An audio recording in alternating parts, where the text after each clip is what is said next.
All right, welcome everybody to another episode of the Dad at Arms podcast, the Dad at Arms channel. I am your host, Dad at Arms. I also go by Colt. And with me today is an exciting guest. I have with me Emiliano Santalucia. Welcome, Emiliano. Hi, everybody. So why don't we just jump right into it? Why don't you go ahead and introduce yourself and tell us why you're here? Yes, of course. I'm an Italian artist. I live in Italy, and I'm a concept designer. I work mainly for toy companies, designing toys, but I also do concepts for movies, video games, and cartoons when it happens. I got started doing comics, actually. I was a comic book artist from 2001, 2008, around that time. And I started working on the Masters of the Universe 2002 comics with MV Creation and Val Staples. I was the lead artist on the main title, the various miniseries that we did and the regular series. From there, I jumped on some Transformers comics and G.I. Joe comics, and you can tell I was already in the realm of toys at that point, but I'm also been a toy fan and collector all my life. So I thought like an opportunity, maybe like a thought like I can do a toy design. Or I can try to do that. And I took my chances, showed my portfolio to Hasbro in San Diego at one point, and from then on, I've been working exclusively for toys and concept art, and that has been good. So that's pretty much my career so far. That's awesome. So pretty exciting. I mean, you started as a fan and then were able to transition into. Yeah. That's really cool. What was that experience like, just coming from the fan perspective and being able to work on these brands that you love? Well, the interesting thing was that I was a fan of toys and Masters of the Universe, but I didn't, of course, thought that I could have that as my first job. Because I attended a comic book art school in Milan, and 2 years later I got this job for Masters of the Universe for the 2002 line, and that was really my first professional job in the comic industry. So I was kind of shocked that this kind of dreams came true right away. Sorry, you'll see my cats running all the time around here. They like, yeah, don't show your back to the camera. So yeah, it was overwhelming. I didn't really have time to think about it much in terms of excitement, but the good thing was that being a fan, I knew the material very well. And sorry. You're fine.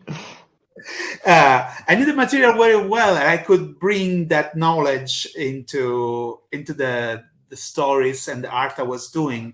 And I was a fan of the work of the Four Horsemen at that time. Mm-hmm. So I really wanted to convey the same kind of attention to details that they were putting into the action figure and the sculpture they were doing for the toys. So I thought my job is to do the same here with the comic.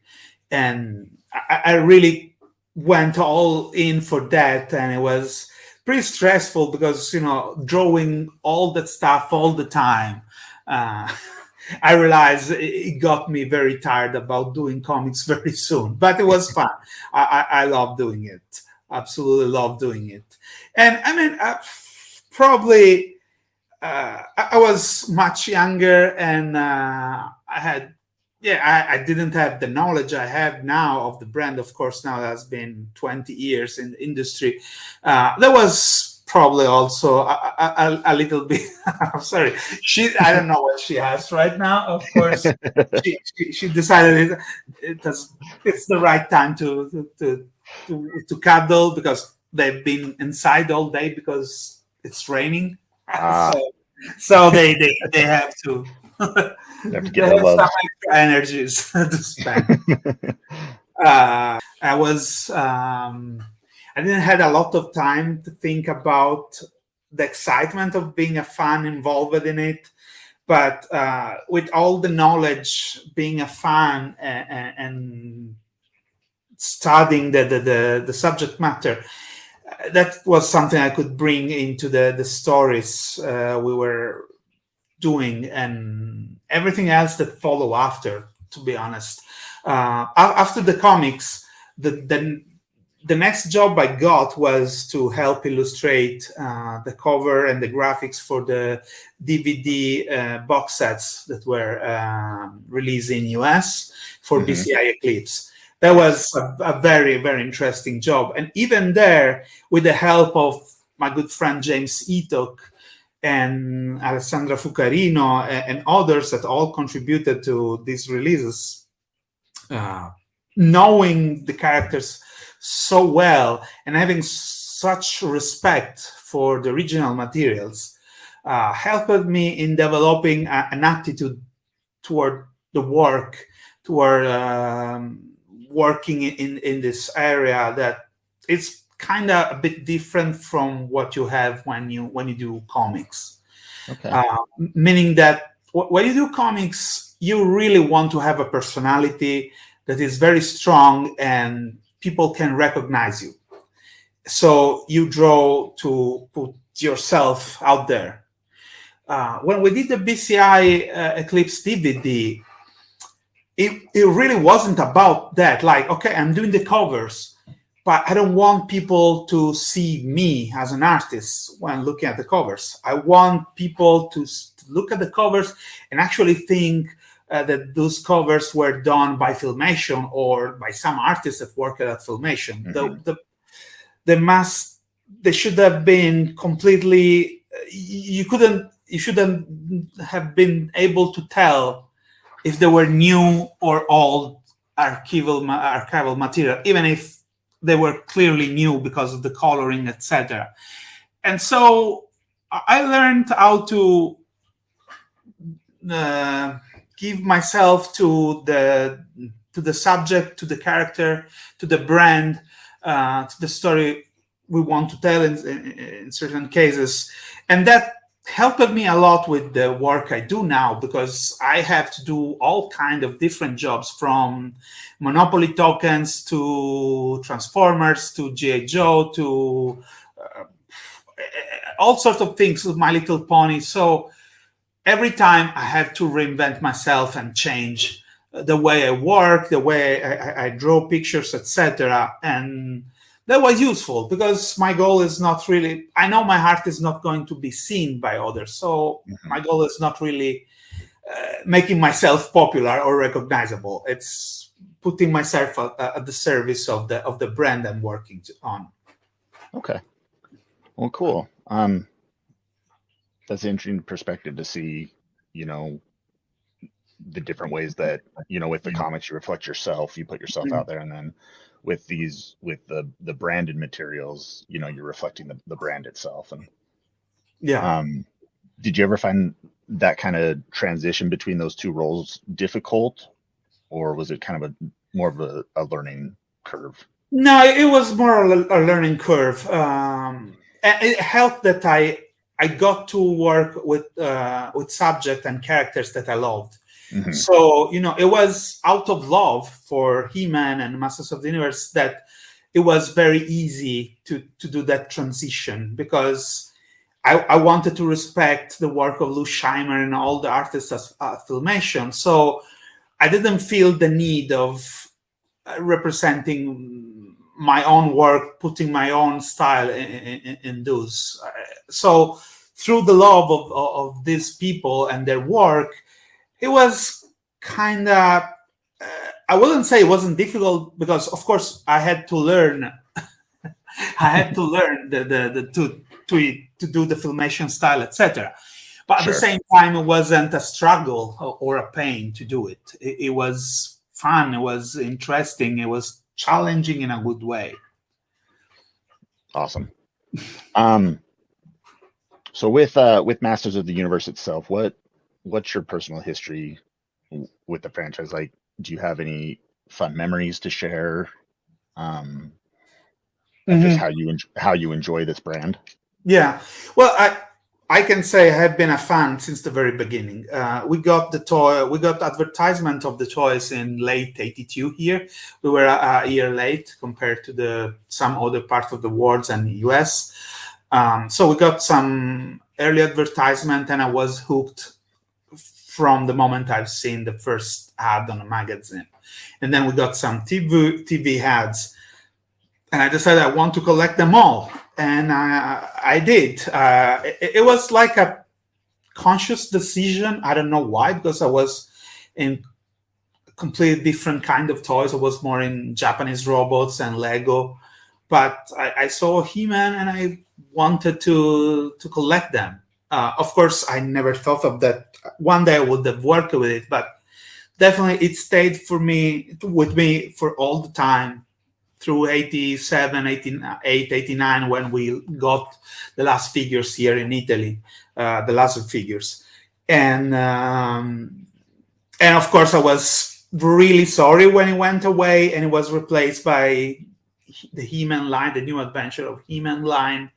I always hoped for a return of it.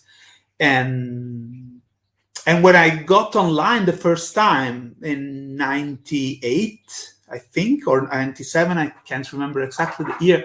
The first thing I searched for with my friends were Masters of the Universe websites and information.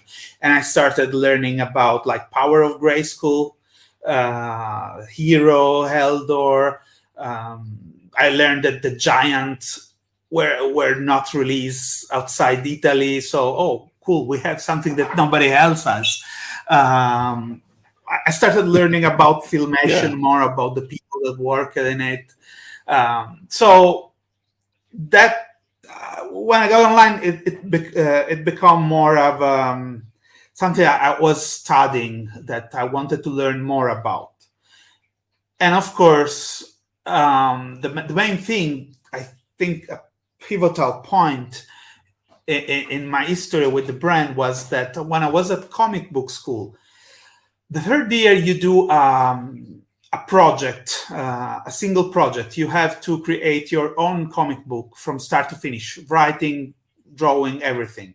And I did a Masters of the Universe story as my final project. And I published that story on my old website, Masters of the Universe Unbound, which doesn't exist anymore. I published it, translated it in English, published it in black and white. And that got a lot of attention because there was fan art, there was fan fiction, but nobody had done a full comic book of 36 pages with the story continuing from the end of Filmation and what happened after the New Adventure of He-Man.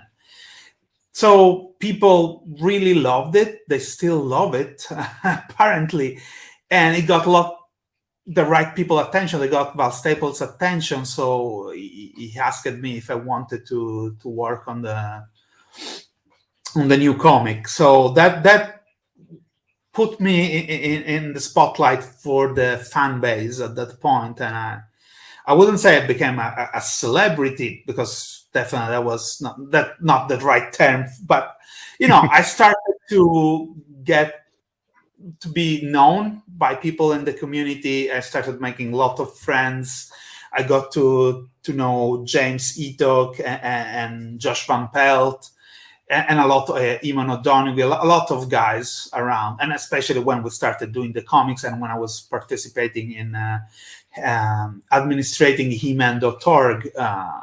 Yeah, I was an integral part of the community, and I was everywhere at that point. Do you have any favorite Masters of the Universe characters that you like? It depends. I have a very soft spot for Orko. I draw him all the time. Like whenever somebody asks for something super quick or a signature, I do always a little Orko sketch. because I love Orko. I remember, when we were younger in the community, there was a lot of fights about Orko.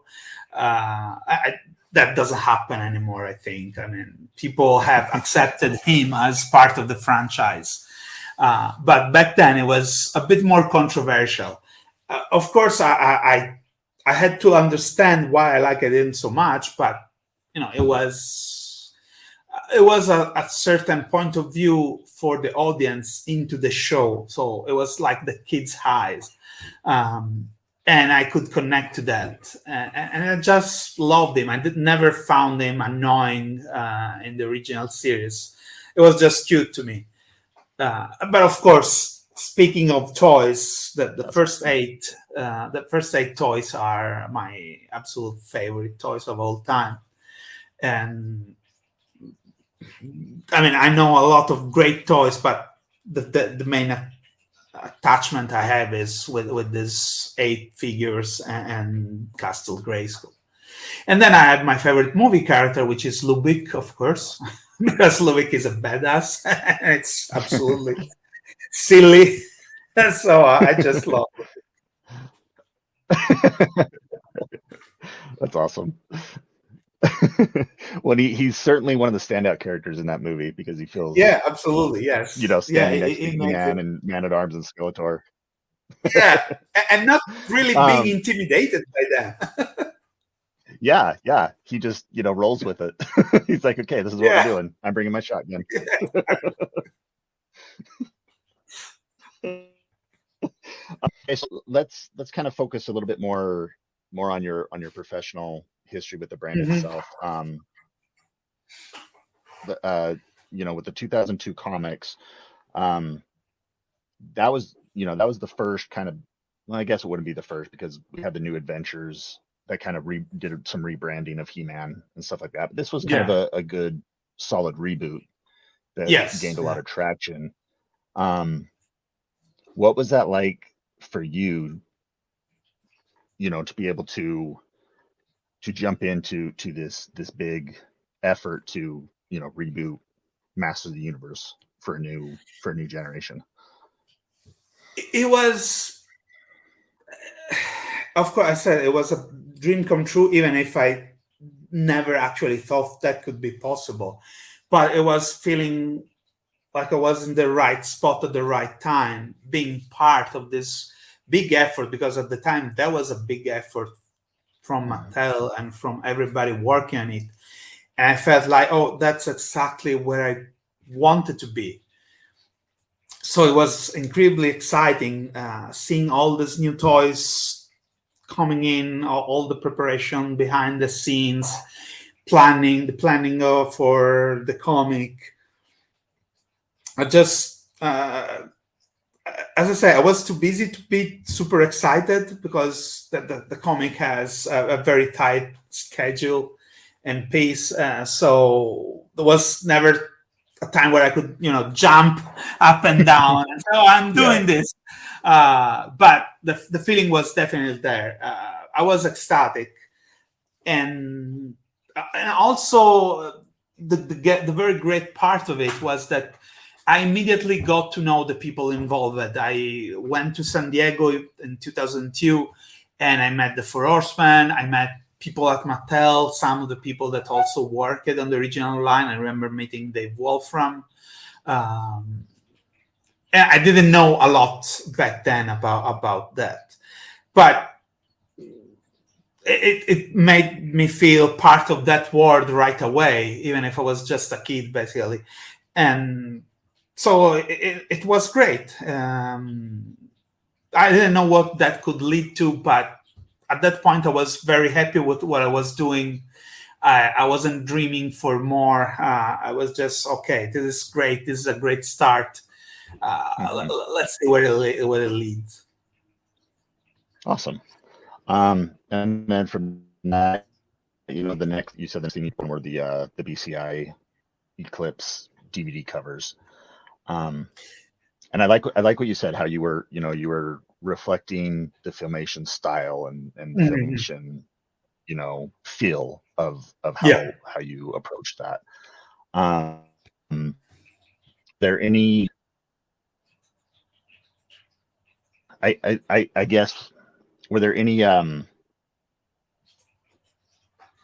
when you sat down to draw those things coming from just about what they wanted, or did they kind of leave it up to you to come up with how to present those DVD?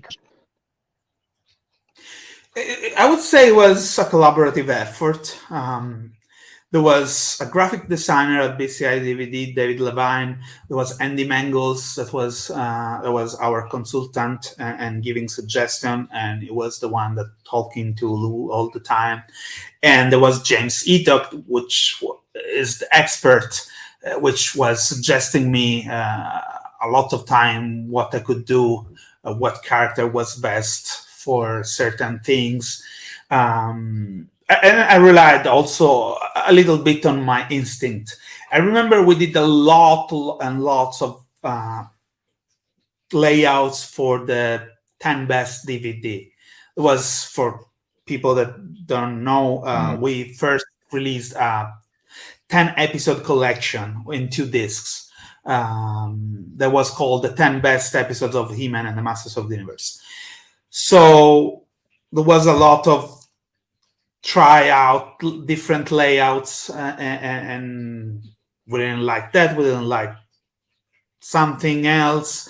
Probably like 50 different attempts were done. And at one point, going back to the original materials, this thing started to shape kind of like the Secret of the Sword poster, with He-Man in the middle and the characters like in a pyramid scheme, the pyramid composition behind them, with Castle Grayskull and Snake. I don't remember if it was just Castle Grayskull in the background for the 10 Best. So we like, everybody liked that. We settled on it. That was done. Then we had to move on the full box sets for each season, and that was kind of easier. We went for this horizontal stripe with a background and some texture that was always taken from the actual Filmation backgrounds. I just sampled some parts, created textures, and had the top and the bottom. We knew we wanted to use the Masters of the Universe font, the famous ITC serif Gothic everywhere. And we had just one character for wave one, for season one on the front. There was some discussion because somebody wanted something more action-oriented, and I didn't feel that was right, because I didn't want to draw something that looked like a 90 action cover. I wanted something to be more representative of the kind of art and the kind of poses that were associated with Filmation. So we actually went back into looking at certain poses from the model sheets, or stuff that actually appeared on screen, even piecing together parts, see how they looked like, and then redrawing them as a whole piece of art. So that was my approach. At the end, it worked, and it got accepted.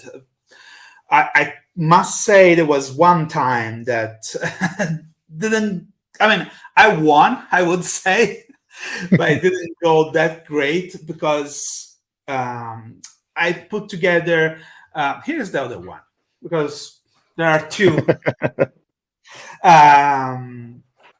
We did the Christmas special cover, and the Christmas special is absolutely not a serious story. It's fun, it's hard, but it's not a super action-packed serious adventure. No, nobody would say that.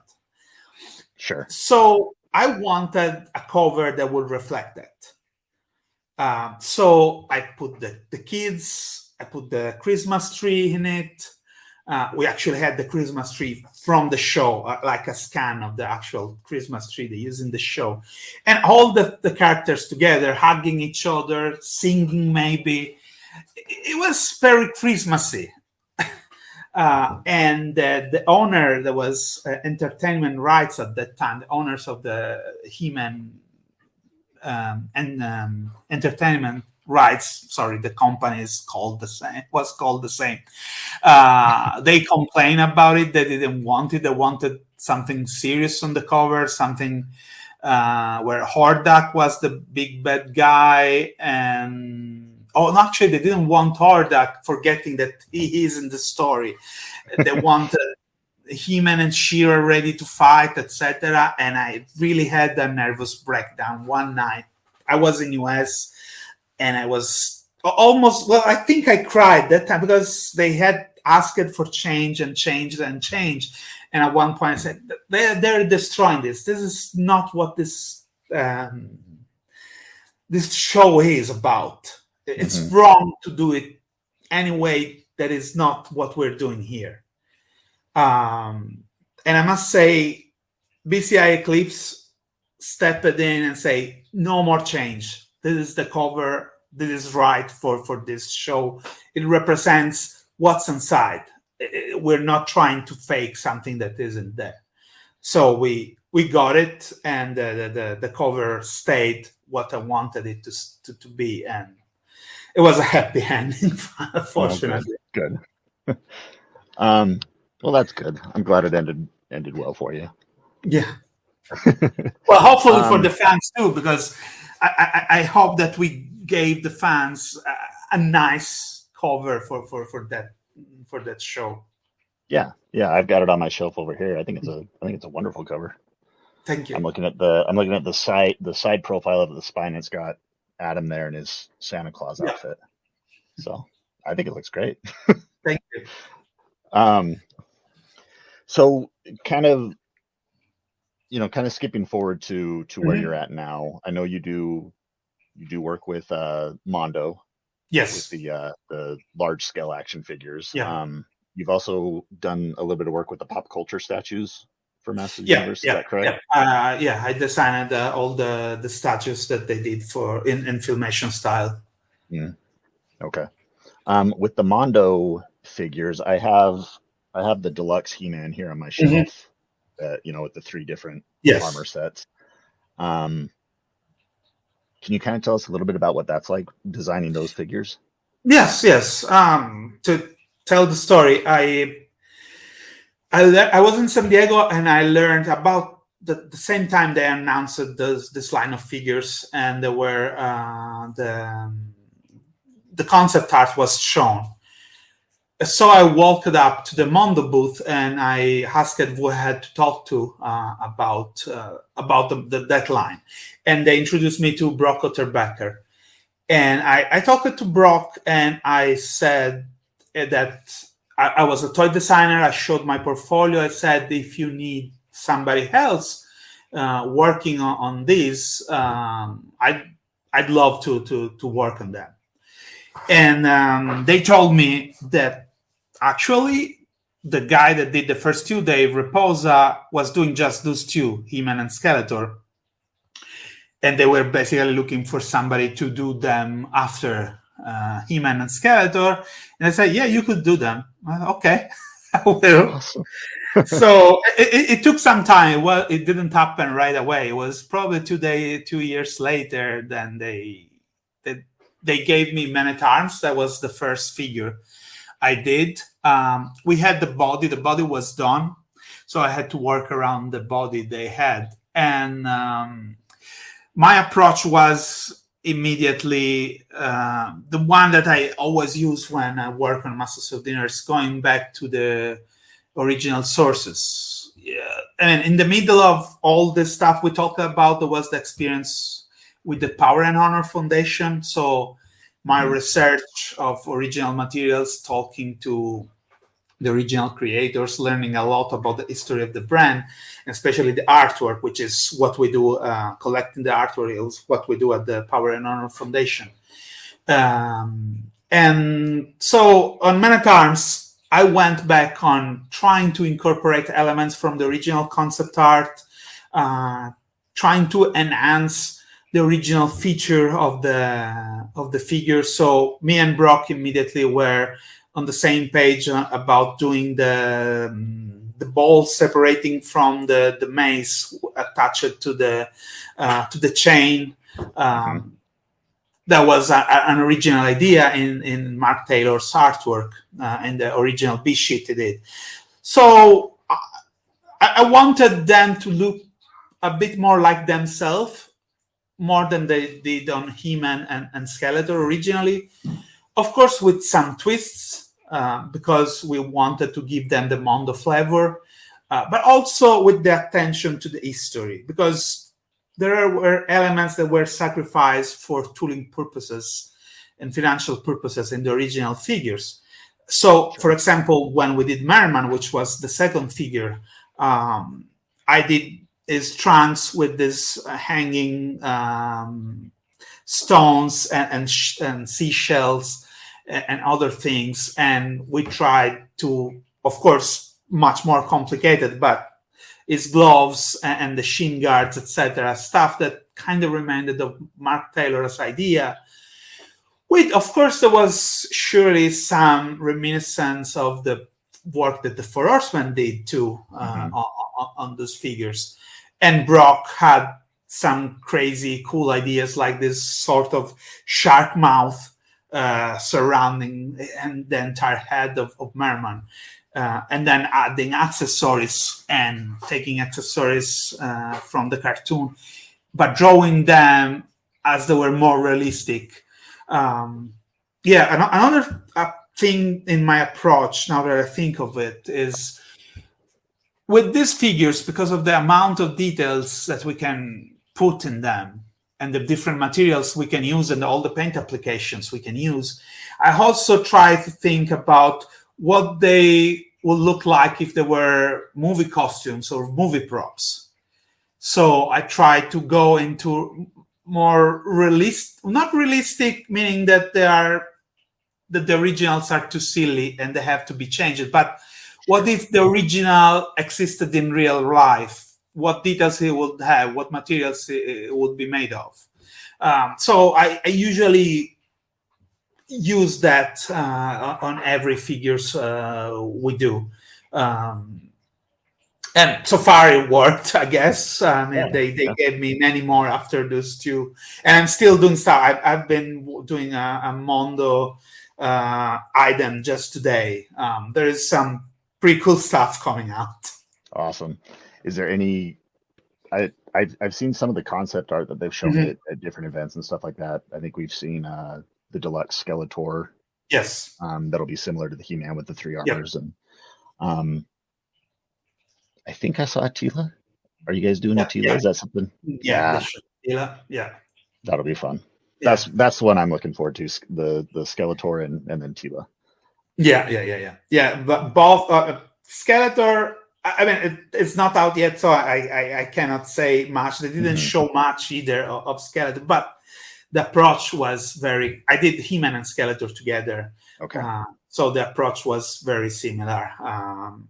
I think if people are happy with the way He-Man came out, I think they will be happy with Skeletor too. It's very the same spirit, absolutely. And Tila has a lot of Mark Taylor awesome art and design in her. Really, like, okay, what was she supposed to be in the original Mark Taylor drawings and original Tony Guerrero sculpt, the prototype that we see on Castle Grayskull box or the UK annuals, the prototype with the painted gold armor, the white wristbands, etc. So I wanted to go there, and I did my best. So that Tila kinda is the ultimate Tila. Awesome. Well, that's exciting to hear. Yeah, that's really fun. That sounds exciting. I can't wait to see. Me too. I haven't seen her completed yet. Cool. I was going to ask if you could give an idea of when we might be able to see more of those things, but you probably can't share it, can you? I don't actually know. I know that Skeletor should be pretty close, and they told me what's next after Skeletor, but I can't remember right now. I know they don't want to do too many each year because they are expensive, and Sure. of course, like people last year complained about what was it? Battle Cut Yeah. was released the same days, the same week that Mattel started their crowdfunding campaign for the new Eternia playset. Yeah. And of course, people complained, but Mondo had absolutely no idea. Like Mattel dropped that on them without notice. So it was Right. just an unfortunate conflict, but there was nothing that anybody could do. But yeah, they're aware that they cannot do like a figure every month, so Sure. they'll do maybe They a spread them figure out. every other month, or 4 or 5 figure per year, something like that. Now I don't want to speak on their behalf. I'm not Right. like telling you what their plans are, but this is the feeling I got from my conversation with them. Okay. Well, cool. That's exciting. Yeah. Okay, so let's talk about,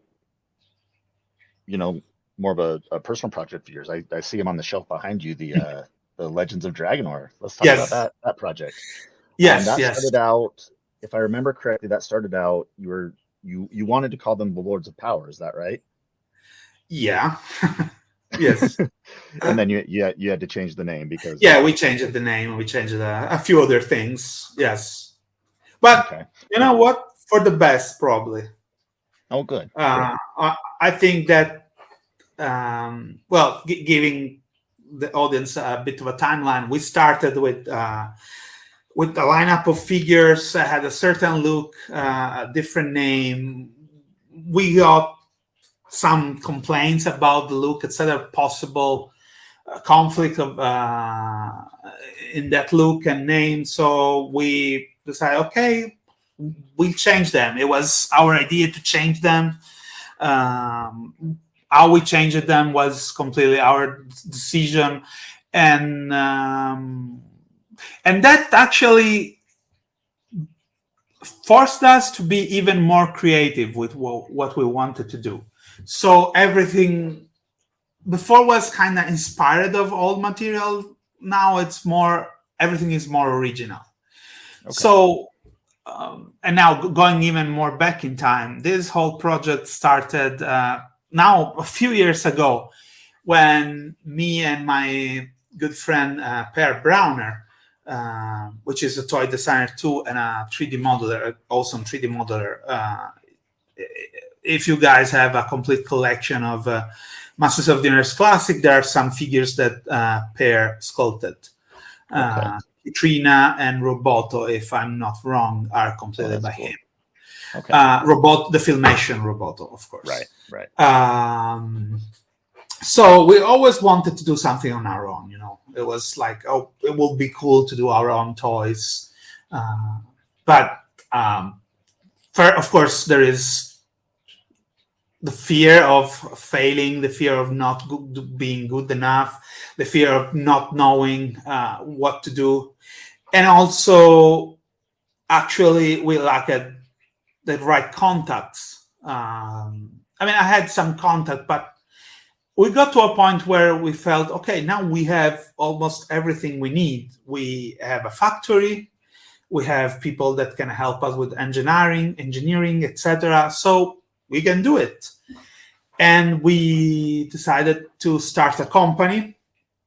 We needed a third person to handle the company along with us because we wanted to be the creative part and we wanted somebody that could handle everything else. So the obvious choice for the two of us was Josh Van Pelt, the Cafewa, which is a very well-known collector, is another big expert, has been a friend of mine for many years, and is also part of the Power and Honor Foundation.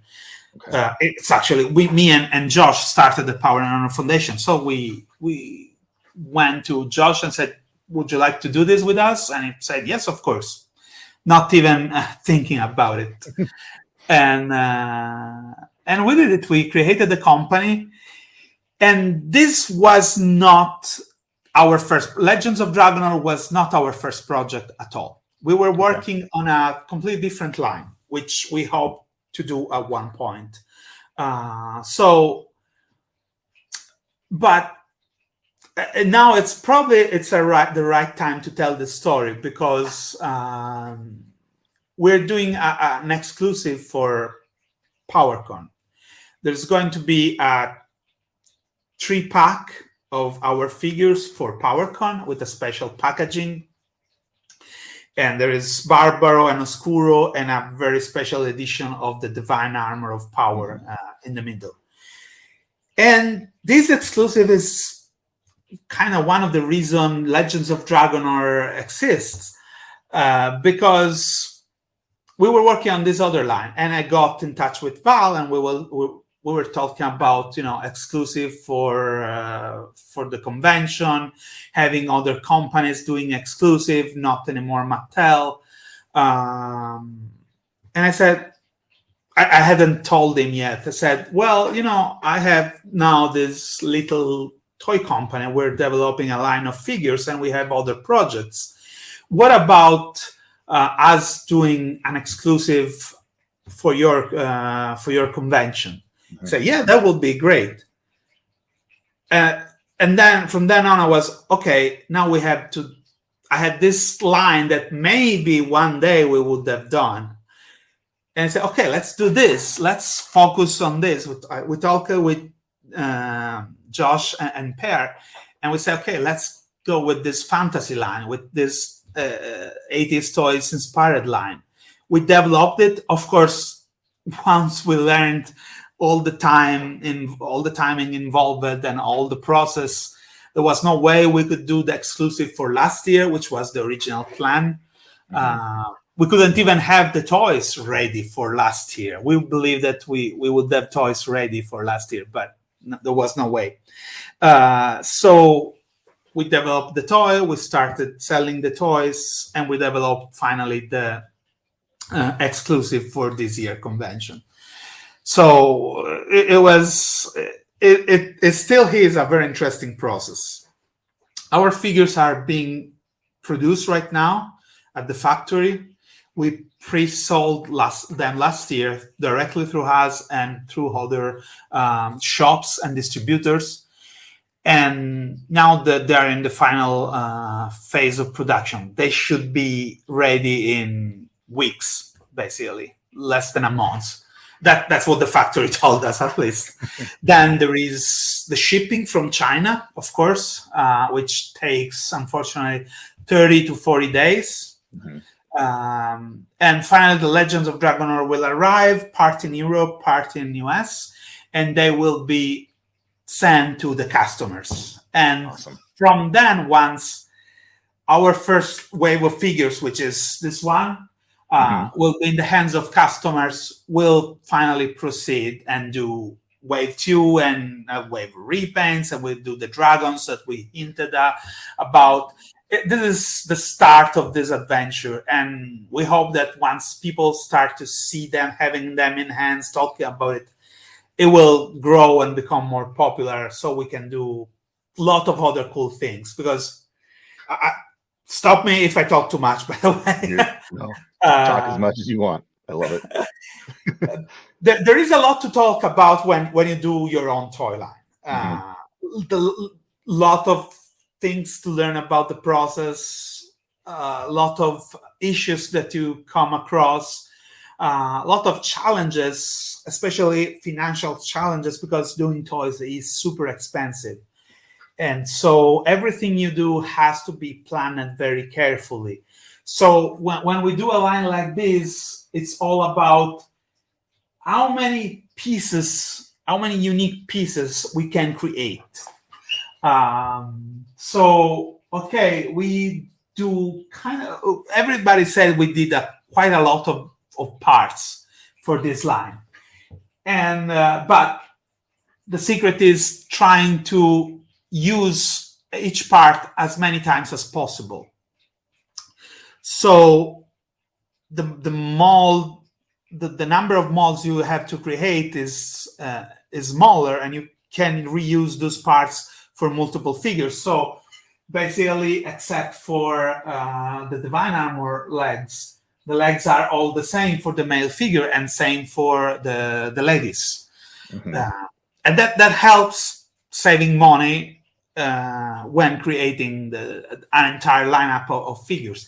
And of course, that will help with Wave 2 when we'll have a lot of parts already done and we add new parts, etc. If you think about, for example, Masters of the Universe, if you think about the first few years, they were reusing parts a lot. Most of the trunks were always the same. And each year they were maybe introducing a whole new body, like the Many Faces body, which was entirely new. Every part was new, and there was reuse in the legs were reused in Trapjaw, for example. And each year they added something, and every year, because the toy line became more popular and was making more money, they could afford more tooling till like 86, where basically everything was new, completely new tooling, and there was no reuse of parts at all. I think Flying Fisty Man was probably using kind of the same sculpt, but because of the mechanism involved, everything had to be retooled anyway. So it was really all new completely.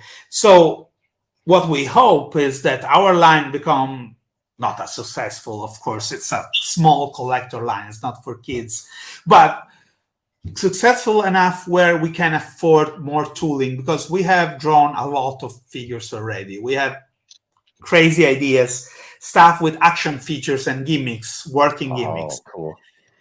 And that requires tooling and engineering and constructions. All the prices go up. So we'll get there. If people stay with us, and we promise we'll try to make the figures look as unique as possible, even if we reuse parts a lot. And I hope to prove that with some repaints we're planning. We put a lot of thought into this. Like, there are repaints, but we want something that people will enjoy and they will want. So if people stick with us, we'll get to some very cool stuff. We have the dragons that are completely modular, but we're planning other creatures. We'll probably do vehicles, and of course, if it works, we may get to a playset too. Awesome. That's our hope, at least. Oh, that's cool. I like that. Now you put those that 3-pack. It was available for pre-order. Is it still available for people to pre-order? I think yes. We're not selling it ourselves. It's PowerCon purchase the exclusive from us and sell it to the public. I think, I'm pretty sure it's still available. It's on the PowerCon website, and people can buy it from there. Yes. About our line, of course, our pre-orders are closed because we have to give the factory a number. But we are, of course, producing a little more. So we'll probably have product to sell at conventions and online at one point. Cannot say when, cannot say how much we will have left at that point, but hopefully we'll have, for people that discover the line later this year, we'll have something for them too. Okay. Well, very cool. Are there any other projects that you've worked on over the years that have, I guess, that we've seen that we might not know of, or that you are working on that you can talk about? Well, for other brands, a lot. For I haven't done a lot of Transformers work this year specifically, but stuff that I worked on are still coming out now. Like, the most recent one is the Nemesis. It was just announced 2 weeks ago, I think. No, it was announced before that, but it was in full colored form was shown just 2 weeks ago during a stream at Hasbro Pools. So there is the Nemesis, the Decepticon starship, fully transforming into a female monster robot, which is very different but very cool at the same time, with an opening helmet that reveals the face, the part of the wings that becomes guns. This is just the latest, but going back in time, the other Titan figure, the Energon Metroplex, was designed. I helped designing that too. Still has to come out. There is that Saurus figure that was HasLab project. Okay. The Star Saber, Unicron. I helped design Unicron. Very cool. The crowdfunded, the first HasLab project. They give me all the big robots for some reason, and I'm very happy because I was super excited to do Star Saber, because it's a Japanese character. It has that kind of extra Japanese flavor to it. That was great. And there are countless of toys now that I worked on. I can't even list them all.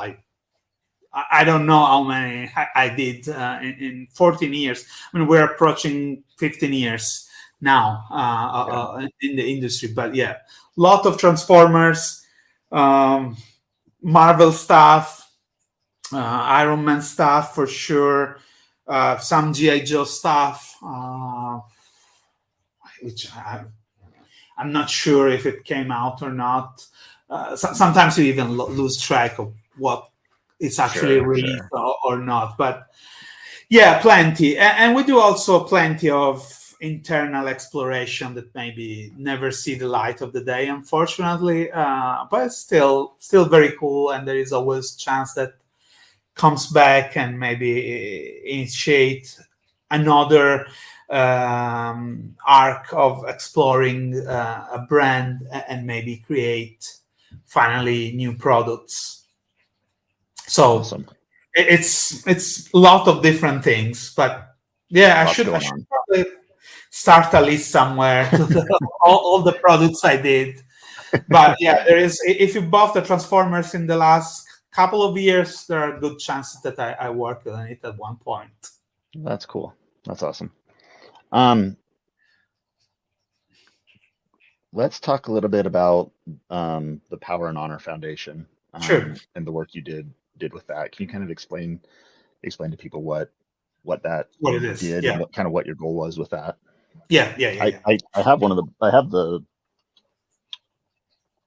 our catalog. Yeah. Well, we started. Thank you.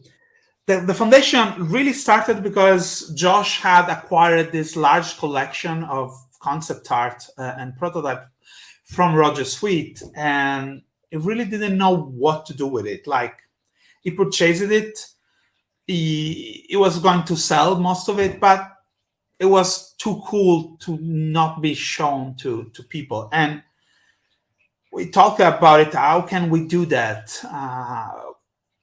And we started thinking, okay, maybe we can do an auction catalog when Josh sell it. Why don't we do a non-profit organization and we publish something with it? So it's a non-profit. It's all the money goes into preserving the artwork. You don't have to sell it anymore. And we did it. We applied for a charity organization under U.S. federal laws. We got it. So we are a real non-profit organization. We created this book. We sold it at one point. And unfortunately, let me put that aside for a moment. The goal at that point for the foundation was to keep acquiring artwork, being originals if we could, or just digital copies.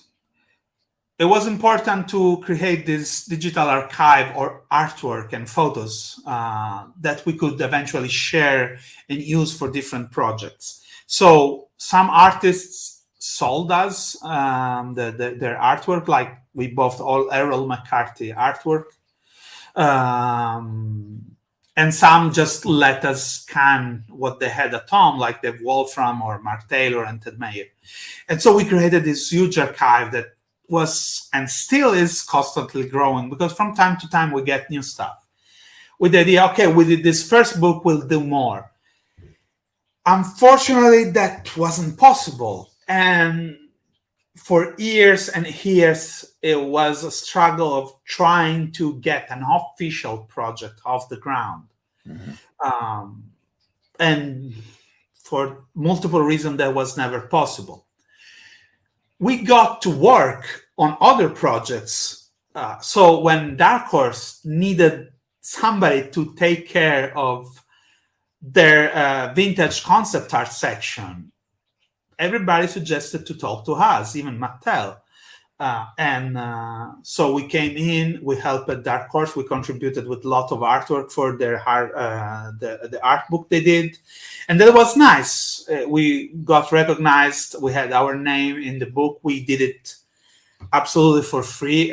Basically, our condition was, let us make sure what you put in the book is described right, is credited right to the right person, etc. So we just wanted to make sure everything was correct.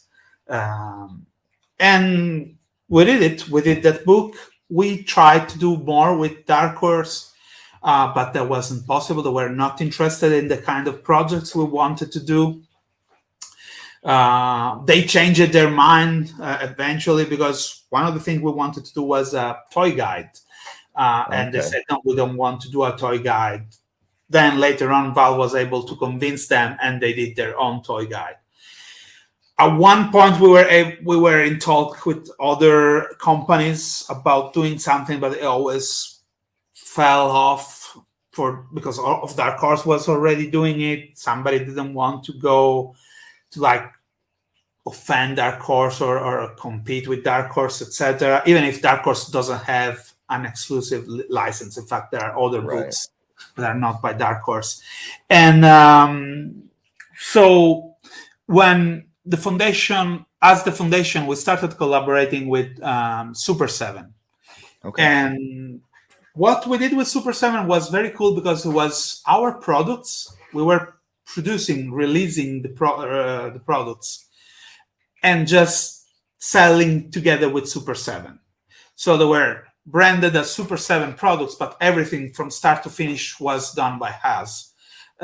So we did this 3 portfolio art prints, because, of course, the foundation is very art-oriented. So we did this 3 portfolio, one for Mark with some of the original B-sheets, one from Harold. There was the first 8 illustrations plus 2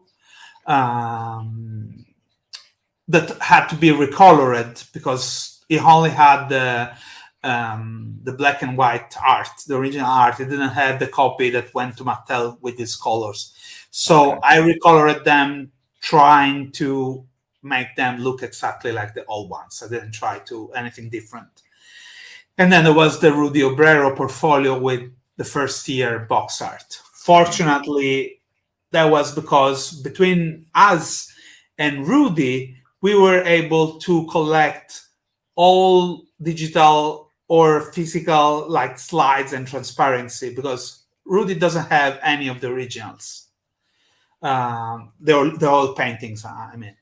He only had slides, reproduction, and we found some too. So between the two of us, Foundation and Rudy, we were able to put together everything. And we did this portfolio, which I think was absolutely nice and a great tribute to the work of the 3 artists. And we also did, I think, 3 large art prints based on Dragonore work for book covers. We did the Sunbird Legacy, Secret of the Dragon Head eggs, if I remember right, and the third one, I can't remember the title of the book, unfortunately. But it's the one where there is a castle with He-Man on top, and the bad guys climb with the blue night sky behind it. Beautiful work. We had the original. These were scanned from the originals. Wow. So awesome. We had those. Our friend Luis, the third member of the foundation, Luis Villagomez, has the Sunbird Legacy. We scanned that one. So first-hand reproduction, no slides this time, just the real art. In fact, we printed this with everything that was around it. You know, the untrimmed art you see in the book has all the brush strokes all around it. It's not like perfectly, cut. So we wanted to show it exactly how it is, and people appreciated that. Yeah. And still, as the foundation, we got to produce new art, which is kind of weird, but it was cool that our team was hired to do the packaging for the neo vintage figures. And that was a blast, because the thing I pitched to them when I talked to them about doing this was, we can have the illustrations done by the original artist. We can hire Harold McCarthy and have Harold doing new art. And they were thrilled about that. And so was I. Like, I was art directing the guy I was looking at when I was a kid. That's amazing. So that was so weird, but so incredibly awesome. And I really enjoyed working with Errol. Errol loved it. He loved doing it again.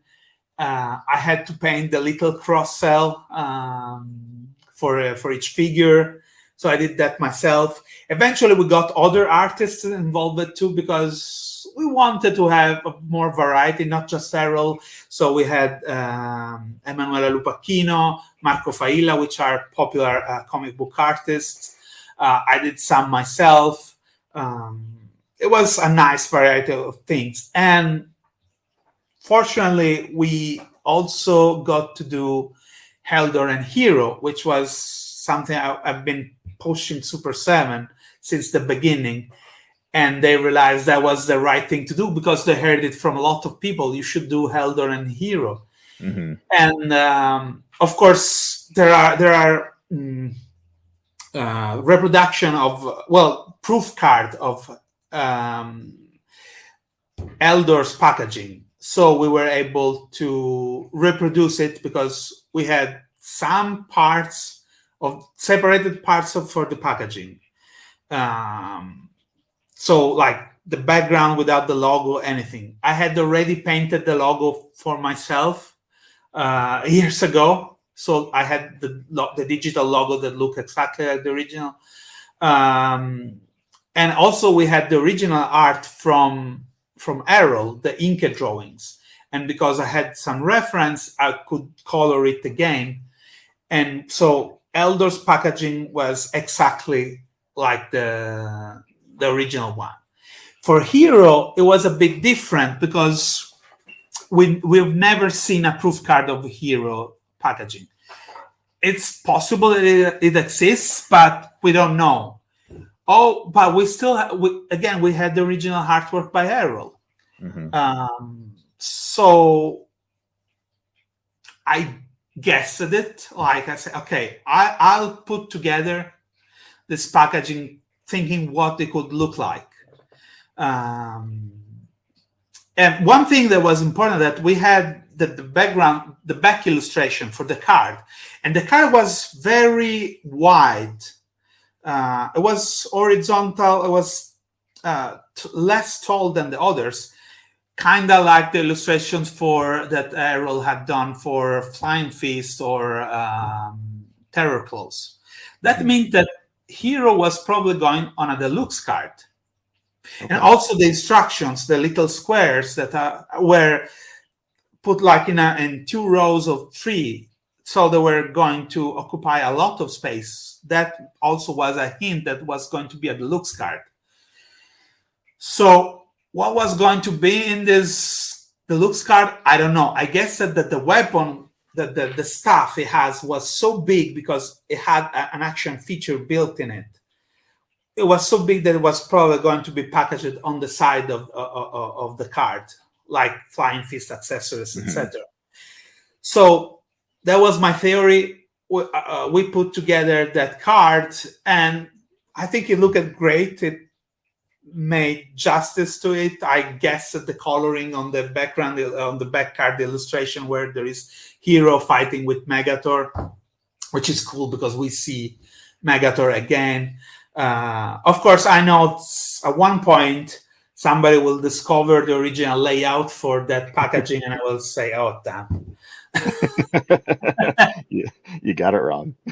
Yeah, but that's what we had, and I'm proud of it. I'm proud that because as a collector, having Helder and Hero was, a dream. Like those were the figures that went and got done, and I also helped the Four Horsemen, with details like, oh, this probably was sculpted this way, this accessory worked this way. I designed the accessories, how they work, the gimmicks inside the Helder book, how it was supposed to close, etc. Unfortunately, we couldn't do holograms. That would have been too expensive, so I drew just new stickers for it. So not everything was 100% faithful, but we still got Helder and Hero, and that's 35 years later. That's more than a lot of other toy lines that got unproduced prototype got. So yeah, that was great. Oh, that's wonderful. There was a lot of other stuff that we would have done, but unfortunately, Mattel took back the license and stopped all the projects. So okay, we couldn't continue. Yeah, but we're still, we're still trying ways to use all the materials we got. So you never know. I mean, every year we try something, it gets shut down, but we haven't stopped trying. For sure. That's awesome. I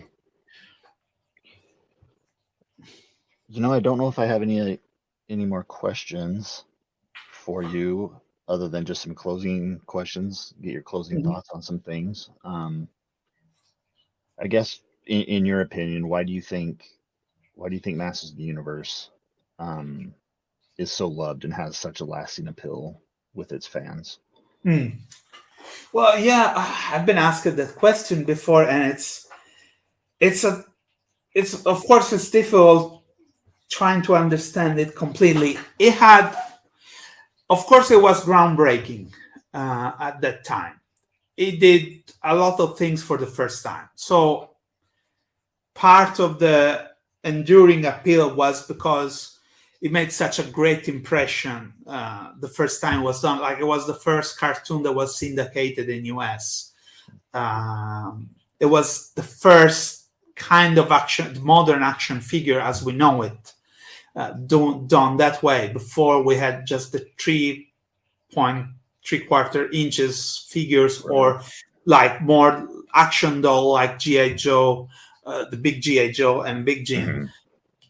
They made certain choices that made Masters of the Universe groundbreaking, including the action feature, having them in their battle stance, with expressions on their faces, not just blank faces, not expressing any feelings, ready to fight, angry, action ready.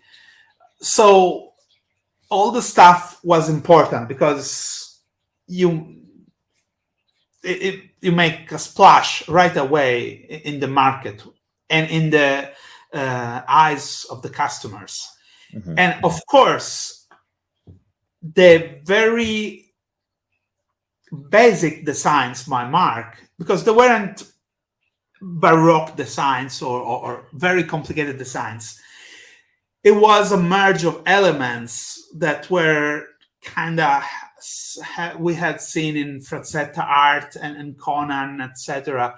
And it brought all this to life in these first 8 figures. And with the help of Ted, they created those beautiful new vehicles that were a merge of science fiction and fantasy vehicles. Mm-hmm. And it was something that was never seen before like that. And were absolutely efficient designs that did exactly what they were supposed to be. And they became iconic very soon. It's so hard to do a different He-Man now because he is so perfect in its simplicity. It's like Superman costume. You cannot change it very much. Yeah. Because it's burned in our brain. And the stories were also as iconic, I would say. Of course, that the first mini comics were a huge impact for those that read that as an introduction to the line, but also all the work Filmation did with the cartoon was as important because it took this action fantasy adventure everywhere, and the characters were appealing, the stories were cool, and there was this whole sort of creatures, monsters, and different characters. And they really fleshed out a world for Masters of the Universe where nothing was generic. I always mention that looking at the backgrounds for the Filmation cartoon, they were cheaply made because they were actually inked or pencil drawing with color on the back instead of fully painted drawings, artwork like it's usually done for animation. In fact, in She-Ra, where they had more money, they started doing fully painted backgrounds. But the look of the trees, the jungles, the buildings, the castles, everything was sort of alien and out of this world.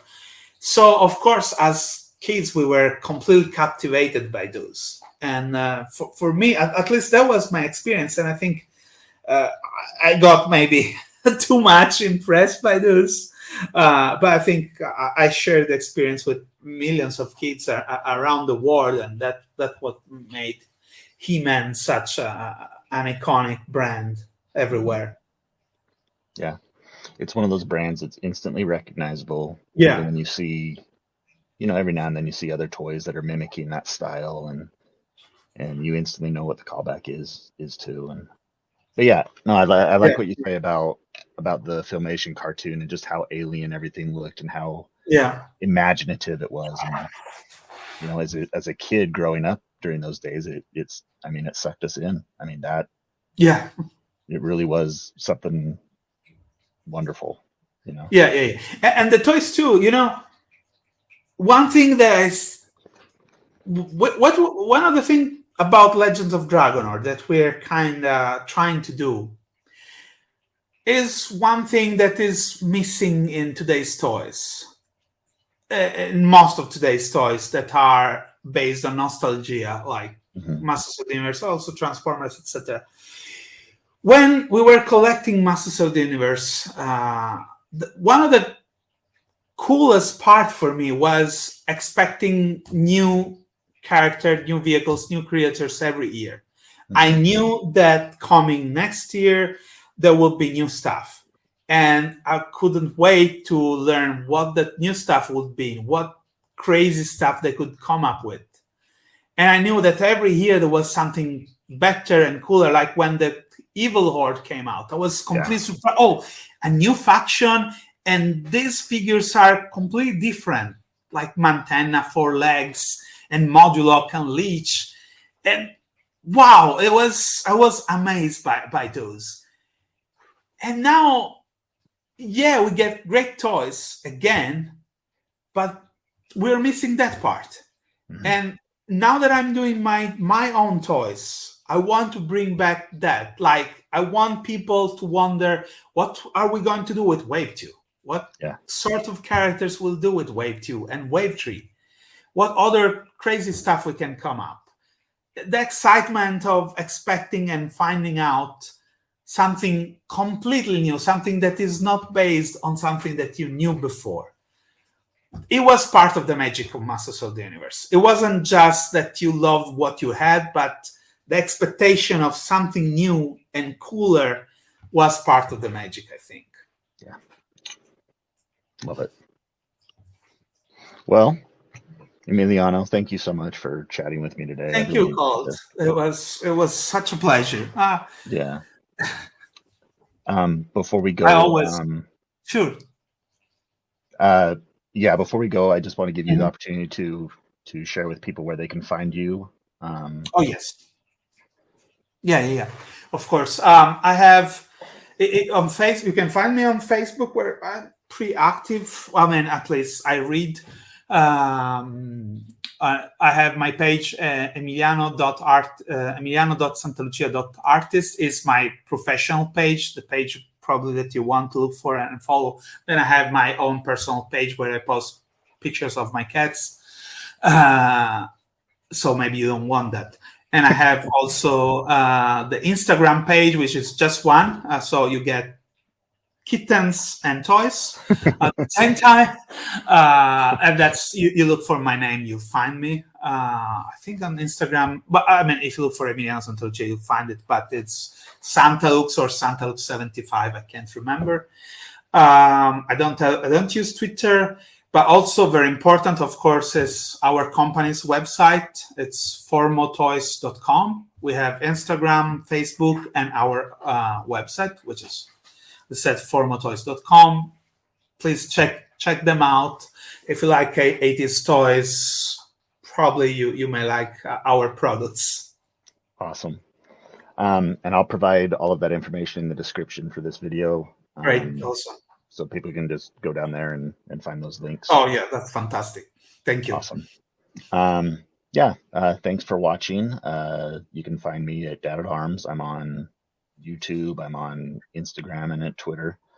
I also have a Facebook page, but it's fairly small right now because it's a new page. So, just search Dad at Arms and you'll be able to find that. Those links will also be provided in the video descriptions and things like that. Once again, thank you very much, Emiliano, for joining me today. It has been a pleasure.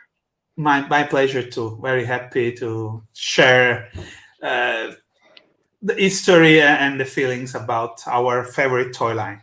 Yes. Awesome. Take it easy, everybody. Bye, everybody.